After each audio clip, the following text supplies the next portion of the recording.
Alhamdulillahirrabbilalamin, kita sudah memasuki tema 4D subtema 3 yang berjudul Pekerjaan Orang Tuaku. Pembelajaran tematik terdiri dari muatan pelajaran Bahasa Indonesia, PPKN, SPDP, IPA, dan IPS. Pada muatan pelajaran Bahasa Indonesia, kita akan membahas menentukan unsur-unsur cerita dan membuat peta pikiran tentang sifat tokoh dalam cerita. Muatan pelajaran PPKN membahas makna sila ketiga Pancasila. Muatan pelajaran SBDP membahas menggambar kreasi bertema nelayan. Muatan pelajaran IPS membahas jenis pekerjaan yang berhubungan dengan sosial budaya. Dan terakhir, muatan pelajaran IPA membahas dampak pemanfaatan sumber daya alam yang tidak terkendali dan pemanfaatan barang bekas. Kita mulai dengan membaca dongeng ya. Dongeng adalah cerita hayalan yang bersifat menghibur. Silahkan baca dongeng berikut ini atau bukalah buku tematik tema 4D halaman 78.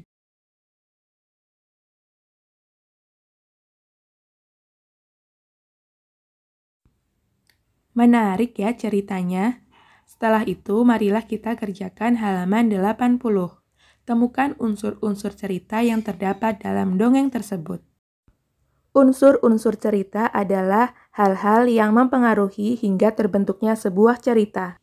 Pertama, judul. Judul bisa kamu temukan dari bacaan yang paling atas. Judulnya adalah Burung Bangau dan Seekor Ketam. Tokoh yang terlibat dalam dongeng tersebut adalah burung bangau, ikan, ketam, dan katak. Awal cerita, burung bangau, ikan, ketam, dan katak tinggal bersama di danau yang indah. Akhir cerita, burung bangau menjebak teman-temannya, tetapi akhirnya ia terluka. Tempat, yaitu di danau. Unsur cerita berikutnya adalah pesan moral. Apa yang kamu ketahui tentang pesan moral? Pesan moral merupakan kalimat tersirat yang berisi saran, anjuran, atau nasihat bagi pembaca atau pendengar cerita tersebut. Pesan moral dari dongeng yang sudah kita baca adalah kita tidak boleh bersikap tamak dan mementingkan diri sendiri. Jadi kita tidak boleh meniru sikapnya burung bangau ya. Oke, kita lanjutkan dengan membaca teks yang ada pada halaman 99. Silahkan baca dengan seksama ya. Dari teks tersebut, yuk kita buat peta pikiran. Peta pikiran adalah cara yang digunakan untuk menemukan informasi-informasi dalam suatu bacaan. Seperti apa ya bentuk dari peta pikiran? Yuk simak pembahasan berikut ini. Judul dari bacaan tadi adalah Gotong Royong Mempererat Persatuan. Kita mulai dengan mencari informasi tentang lokasi, di mana lokasi gotong royong tersebut. Ya, jawabannya di Desa Bandung Rejo, Kecamatan Ngablak, Kabupaten Magelang, Jawa Tengah. Informasi yang kedua, tokoh yang terlibat. Kalian simak lagi bacaan sebelumnya ya. Ya, tokoh yang terlibat adalah masyarakat Desa Bandung Rejo, Pujiono, dan Sri Hartini. Nilai Pancasila yang diamalkan adalah melaksanakan gotong royong. Kemudian carilah informasi tentang manfaat gotong royong dari bacaan tersebut. Jawabannya, mempererat persatuan dan hidup menjadi rukun. Pesan moral atau nasihat dari bacaan tersebut adalah, dalam kehidupan bermasyarakat, kita perlu terlibat dalam kegiatan gotong royong, sehingga persatuan antar warga tetap terjaga. Silahkan kalian tulis jawaban tersebut pada buku tebal halaman 100. Berdasarkan bacaan gotong royong mempererat persatuan pada halaman 99, kita jadi tahu ya bahwa suatu pekerjaan jika dilakukan dengan bekerja sama, tentu membuat beban pekerjaan menjadi lebih ringan dan mempererat persaudaraan. Contoh lain dari gotong royong bisa kita temukan pada kerjasama para nelayan. Dalam menangkap ikan, mereka bekerja sama mulai dari mengendalikan perahu, menebar jaring laut, mengangkat jaring ke atas perahu, sampai membawa ikan-ikan hasil tangkapannya ke darat. Semua itu dilakukan secara bergotong royong. Gotong royong juga bisa dilakukan di sekitar rumah kita. Contohnya, kerja bakti dan membangun pos kamling bersama warga. Gotong royong adalah pengamalan sila ketiga Pancasila.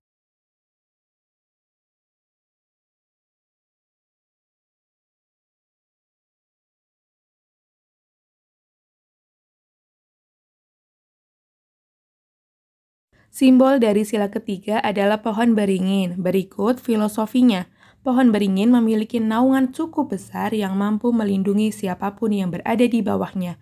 Ukuran pohon beringin yang besar mencerminkan negara Indonesia yang besar sehingga dapat melindungi semua rakyatnya. Pada pohon beringin terdapat akar menggantung. Akar menggantung pada pohon beringin menunjukkan keragaman suku bangsa yang menyatu di bawah nama bangsa Indonesia. Berikut adalah makna dari sila ketiga Pancasila.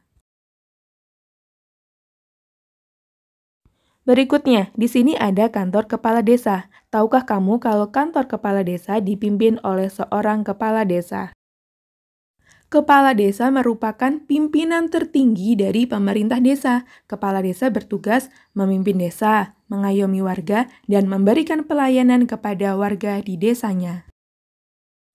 Seorang kepala desa harus memiliki sikap-sikap yang baik yang dapat menjadi contoh untuk warga desanya. Kepala desa juga harus mampu menumbuhkan persatuan dan kesatuan. Kepala desa juga harus mampu membawa warganya menuju kehidupan yang lebih baik. Itulah tadi sikap-sikap yang harus dimiliki oleh seorang kepala desa. Nah, sikap tadi menunjukkan sikap yang sesuai dengan sila ketiga Pancasila. Perhatikan gambar berikut ini. Pekerjaan apa yang tampak pada gambar? Ya, betul, nelayan. Nah, kamu bisa loh menggambar kreasi bertema nelayan. Caranya adalah, pertama, buatlah sketsa. Kedua, tebalkan garis luar sketsa. Kemudian, warnailah dengan pensil warna atau krayon. Terakhir, hapuslah garis sketsa. Jika sebelumnya kita membahas pekerjaan sebagai seorang kepala desa dan nelayan, sekarang kita membahas pekerjaan yang berkaitan dengan seni. Misalnya pelukis. Pelukis itu menghasilkan karya seni. Ada dua jenis karya seni. Yang pertama, karya seni dua dimensi. Contohnya gambar dan lukisan. Sedangkan karya seni tiga dimensi, contohnya patung. Kita lanjutkan ke muatan pelajaran IPS. Kita akan mempelajari jenis pekerjaan yang berhubungan dengan sosial budaya. Pertama, pendongeng. Seorang pendongeng menggunakan boneka ataupun wayang untuk menarik perhatian penontonnya. Ada wayang yang terbuat dari kertas, kulit, maupun kayu. Nah, ini dia contoh dari wayang golek. Wayang golek merupakan boneka kayu dalam seni pertunjukan tradisional Sunda. Wayang tersebut dibuat oleh pengrajin kayu. Pengrajin kayu bisa membuat lemari, meja, dan kursi dari kayu. Seperti yang kita bahas sebelumnya bahwa wayang golek terbuat dari kayu. Dari manakah kayu berasal? Ya, kayu berasal dari pohon. Pohon yang ada di hutan lalu ditebang.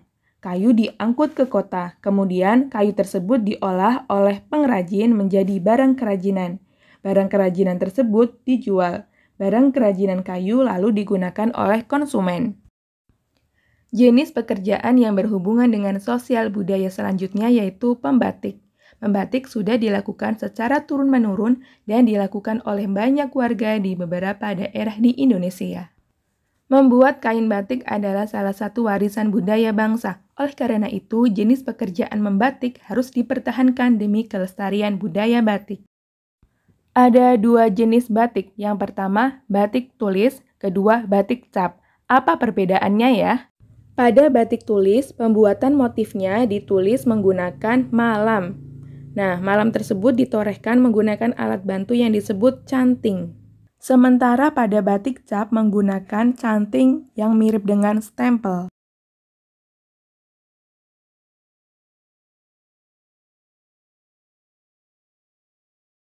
Berikut adalah proses pembuatan batik. Pertama, dari perkebunan kapas, kapas diambil. Kemudian serat kapas dipintal menjadi benang lalu menjadi kain. Nah, kain ini siap digunakan. Gambarlah motif batik di atas kain, lalu lukis kain dengan lilin menggunakan canting atau cap.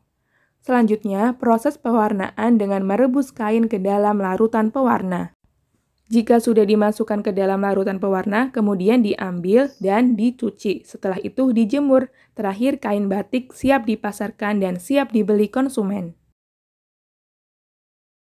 Masih ingatkah kamu bahwa kayu berasal dari pohon di hutan? Hutan Kalimantan merupakan salah satu hutan yang paling sering diambil kayunya. Dahulu, hutan Kalimantan sangat lebat dan merupakan paru-paru dunia. Namun, kini pohon-pohon di hutan Kalimantan semakin berkurang jumlahnya karena kebakaran hutan. Kalian bisa amati perbedaan pada peta di gambar ini ya. Pada tahun 1950 masih banyak area yang berwarna hijau, artinya masih banyak pohon di hutan Kalimantan.